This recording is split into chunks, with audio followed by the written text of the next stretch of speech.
हिंदू पुराणों में भगवान शिव के जीवन का जो चित्रण मिलता है वह बहुत ही विरोधाभासिक और न समझ में आने वाला लगता है, लेकिन शोधार्थियों के लिए यह मुश्किल काम नहीं है। हालांकि समाज के मन में उनके नाम, जीवन और अन्य बातों को लेकर कोई स्पष्ट तस्वीर नजर नहीं आती। पुराणों को पढ़ने पर पता चलता है कि सदाशिव और महेश दोनों अलग अलग सत्ताएं थी। शिव के जिस निराकार रूप की चर्चा की जाती है, दरअसल वे पार्वती के पति नहीं है, वे तो परब्रह्म सदाशिव है। उसी तरह शंकर को ही महेश कहा गया है। उक्त सभी से पहले हमें रुद्र के बारे में वेदों से ज्ञान प्राप्त होता है। खैर, यह एक अलग विषय है। अभी तो यह समझे कि ब्रह्मा के पुत्र राजा दक्ष की बेटी सती के पति भगवान शिव की कितनी पत्नियां थी। अगले पन्ने पर पहली पत्नी माता सती के ही है। शक्तिपीठ पुराणों के अनुसार भगवान ब्रह्मा के मानस पुत्रों में से एक प्रजापति दक्ष कश्मीर घाटी के हिमालय क्षेत्र में रहते थे। कुछ लोग इनका स्थान कहीं और बताते हैं। प्रजापति दक्ष की दो पत्नियां थी, प्रसूति और वीरणी। प्रसूति से दक्ष की 24 कन्याएं जन्मी और वीरणी से 60 कन्याएं। इस तरह दक्ष की 84 पुत्रियां और हजारों पुत्र थे। दक्ष की सभी पुत्रियों को किस न किसी रूप में भारत में पूजा जाता है और सभी को माता दुर्गा से जोड़कर देखा जाता है। राजा दक्ष की पुत्री सती की माता का नाम था प्रसूति। यह प्रसूति स्वयंभुव मनु की तीसरी पुत्री थी।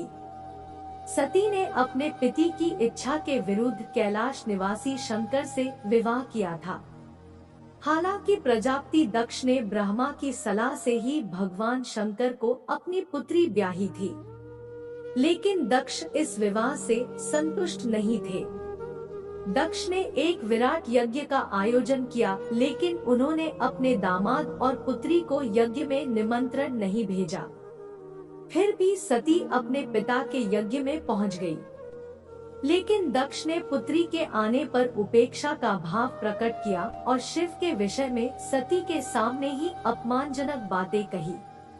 सती के लिए अपने पति के विषय में अपमानजनक बातें सुनना हृदय विदारक और घोर अपमानजनक था। यह सब वह बर्दाश्त नहीं कर पाई और इस अपमान की कुंठावश उन्होंने वही यज्ञ कुंड में कूदकर अपने प्राण त्याग दिए। सती को दर्द इस बात का भी था कि वह अपने पति के मना करने के बावजूद इस यज्ञ में चली आई थी और अपने 10 शक्तिशाली 10 महाविद्या रूप बताकर डराकर पति शिव को इस बात के लिए विवश कर दिया था कि उन्हें सती को वहां जाने की आज्ञा देना पड़ी। पति के प्रति खुद के द्वारा किए गया ऐसा व्यवहार और पिता द्वारा पति का किया गया अपमान सती बर्दाश्त नहीं कर पाई और यज्ञ कुंड में कूद गई। बस यहीं से सती के शक्ति बनने की कहानी शुरू होती है। दुखी हो गए शिव। जब यह खबर सुनते ही शिव ने वीरभद्र को भेजा, जिसने दक्ष का सिर काट दिया और यज्ञ भूमि को तहस नहस कर दिया। बाद में दुखी होकर सती के जले हुए शरीर को शिव ने अपने सिर पर धारण कर तांडव नृत्य किया और धरती पर भ्रमण करने लगे। पृथ्वी समेत तीनों लोकों को व्याकुल देखकर भगवान विष्णु ने अपने सुदर्शन चक्र द्वारा सती के शरीर के टुकड़े करने शुरू कर दिए। शक्तिपीठ इस तरह सती के शरीर का जो हिस्सा और धारण किए आभूषण जहाँ जहाँ गिरे वहाँ वहाँ शक्तिपीठ अस्तित्व में आ गए। देवी भागवत में 108 शक्तिपीठों का जिक्र है, तो देवी गीता में 72 शक्तिपीठों का जिक्र मिलता है। देवी पुराण में 51 शक्तिपीठों की चर्चा की गई है। वर्तमान में भी 51 शक्तिपीठ ही पाए जाते हैं, लेकिन कुछ शक्तिपीठों का पाकिस्तान, बांग्लादेश और श्रीलंका में होने के कारण उनका अस्तित्व खतरे में है। अगले पन्ने पर दूसरी पत्नी गणेश और कार्तिकेय की माता पार्वती। दक्ष के बाद सती ने हिमालय के राजा हिमवान और रानी मैनावती के यहाँ जन्म लिया। मैनावती और हिमवान को कोई कन्या नहीं थी, तो उन्होंने आदिशक्ति की प्रार्थना की। आदिशक्ति माता सती ने उन्हें उनके यहाँ कन्या के रूप में जन्म लेने का वरदान दिया। दोनों ने उस कन्या का नाम रखा पार्वती। पार्वती अर्थात पर्वतों की रानी। पार्वती को ही गौरी या महागौरी कहा जाता है। कुछ विद्वान मानते हैं कि इन्हें ही उमा कहा गया है। इसी को गिरिजा, शैलपुत्री और पहाड़ों वाली रानी कहा जाता है। माता पार्वती ने ही शुंभ, निशुंभ, महिषासुर आदि असुरों का वध किया था और इनको की नवदुर्गा के रूप में प्रतिष्ठित किया गया है।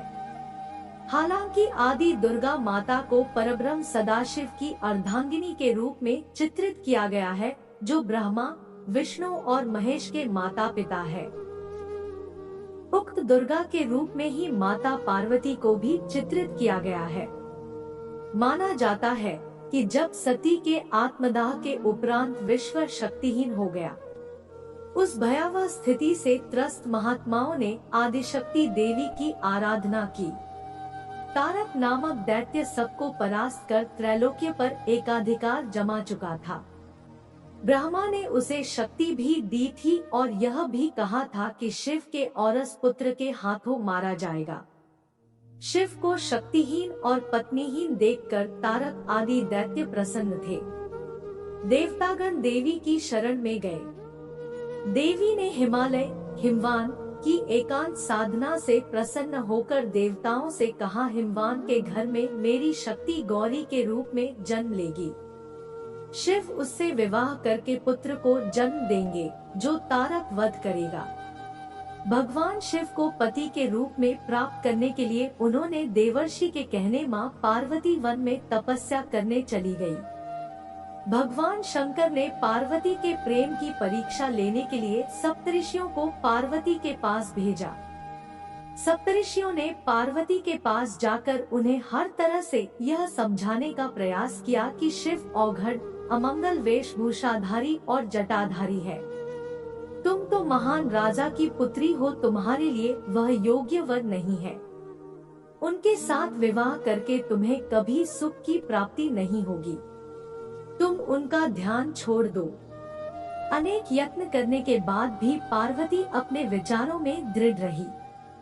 उनकी दृढ़ता को देखकर सप्तऋषि अत्यंत प्रसन्न हुए और उन्होंने पार्वती को सफल मनोरथ होने का आशीर्वाद दिया और वे पुनः शिवजी के पास वापस आ गए। सप्तऋषियों से पार्वती के अपने प्रति दृढ़ प्रेम का वृत्तांत सुनकर भगवान शिव अत्यंत प्रसन्न हुए और समझ गए कि पार्वती को अभी में अपने सती रूप का स्मरण है। सप्तऋषियों ने शिवजी और पार्वती के विवाह का लग्न मुहूर्त आदि निश्चित कर दिया। निश्चित दिन शिवजी बारात लेकर हिमालय के घर आए। वे बैल पर सवार थे। उनके एक हाथ में त्रिशूल और एक हाथ में डमरू था। उनकी बारात में समस्त दैत्य और देवताओं के साथ उनके गण, भूत, प्रेत, पिशाच आदि भी थे। सारे बाराती नाच गा रहे थे। यह बारात अत्यंत ही मनोहारी और विचित्र थी।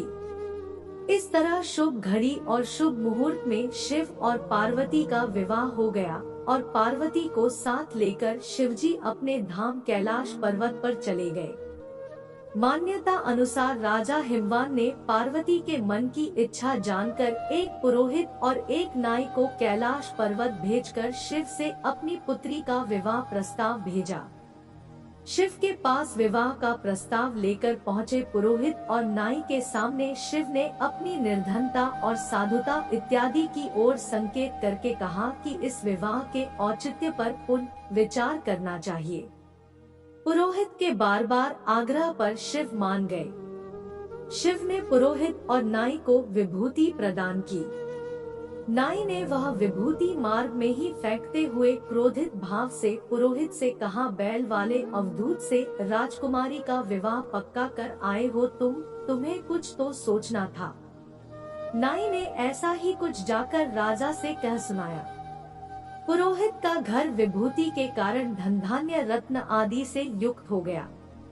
लेकिन नाई को कुछ नहीं मिला। तब नाई को विभूति का राज पता चला और उसने पुरोहित से आधा धन देने का आग्रह किया। तब पुरोहित ने कहा कि इसके लिए तो तुम्हें शिव के पास ही जाना होगा। इधर नाई से शिव की दारिद्र्य इत्यादि के विषय में सुनकर हिमवान राजा ने शिव के पास संदेश भिजवाया कि वह बारात में समस्त देवी देवताओं सहित पहुँचे। इसके पीछे कारण था कि पता चल जाता कि शिव की शक्ति कितनी है। शिव हंस दिए और राजा के मिथ्याभिमान को नष्ट करने के लिए विवाह के पूर्व उन्हें अपनी माया दिखाई और उनके दंभ तोड़ा। इन्हीं पार्वती के 2 पुत्र और 1 पुत्री है। पुत्र गणेश, कार्तिकेय और पुत्री वंदता। माना जाता है कि जिन 11 रुद्रों की बात कही जाती है वे सभी ऋषि कश्यप के पुत्र थे। उन्हें शिव का अवतार माना जाता था। अगले पन्ने पर तीसरी पत्नी माता उमा, पार्वती को ही उमा कहा जाता था या कि उमा नाम से एक अलग देवी थी, यह जानना जरूरी है। देवी उमा को भूमि की देवी भी कहा जाता है। माँ उमा देवी दयालु और सरल हृदय की देवी है। आराधना करने पर वह जल्द ही प्रसन्न हो जाती है। उमा के साथ महेश्वर शब्द का उपयोग किया जाता है, अर्थात महेश और उमा। हो सकता है कि जब शंकर जी महेश रूप में आए तब पार्वती भी उमा हो गई। कश्मीर में एक स्थान है उमा नगरी। यह नगरी अनंतनाग क्षेत्र के उत्तर में हिमालय में बसी है। यहाँ विराजमान है उमा देवी। भक्तों का ऐसा विश्वास है कि देवी स्वयं यहाँ एक नदी के रूप में रहती है जो ओंकार अर्थात संपूर्ण विश्व का आकार बनाती है, जिसके साथ 5 झरने भी हैं। माना जाता है कि उमा देवी उत्तराखंड की थी। उत्तराखंड में चमोली जिले के कर्णप्रयाग नामक स्थान पर उनका एक पौराणिक मंदिर भी बना हुआ है। स्थानीय लोगों की मान्यता अनुसार डिमरी जाति के लोगों को उमा देवी के मायके वाला माना जाता है, जबकि कापरपट्टी के शिव मंदिर को उनका ससुराल समझा जाता है। अगले पन्ने पर भगवान शिव की चौथी पत्नी माँ महाकाली। भगवान शिव की चौथी पत्नी माँ काली को माना जाता है। काली ने भयानक दानवों का संहार किया था। वर्षों पहले एक ऐसा भी दानव हुआ जिसके रक्त की एक बूंद अगर धरती पर गिर जाए तो हजारों रक्त बीज पैदा हो जाते थे। इस दानव को खत्म करना किसी भी देवता के वश में नहीं था। तब माँ काली ने इस भयानक दानव का संहार कर तीनों लोगों को बचाया था। रक्त बीज को मारने के बाद भी माँ का गुस्सा शांत नहीं हो रहा था। तब भगवान शंकर उनके चरणों में लेट गए। गलती से माँ काली का पैर भगवान शिव के सीने पर पड़ गया। इसके बाद उनका गुस्सा शांत हुआ। माँ काली को शिव पर पैर रखने का पश्चाताप हुआ और इस महापाप के कारण ही उन्हें वर्षों तक हिमालय में प्रायश्चित के लिए भटकना पड़ा था। व्यास नदी के किनारे जब माता काली ने भगवान शिव का ध्यान किया तो आखिरकार भगवान शंकर ने उन्हें दर्शन दिए और इस तरह से माँ काली को भूलवश हुए अपने महापाप से मुक्ति मिली। देवभूमि हिमाचल के कांगड़ा परागपुर में यह स्थान अब कालीनाथ कालेश्वर महादेव के नाम से जाना जाता है। गुजरात में माता महाकाली का मुख्य स्थान है। यह मंदिर गुजरात की प्राचीन राजधानी चंपारण के पास स्थित है, जो वडोदरा शहर से लगभग 50 किलोमीटर दूर है। अब इसे पावागढ़ क्षेत्र कहा जाता है। पावागढ़ मंदिर ऊंची पहाड़ी की चोटी पर स्थित है। काली का दूसरा मंदिर उज्जैन में और तीसरा मंदिर कोलकाता में है। समाप्त।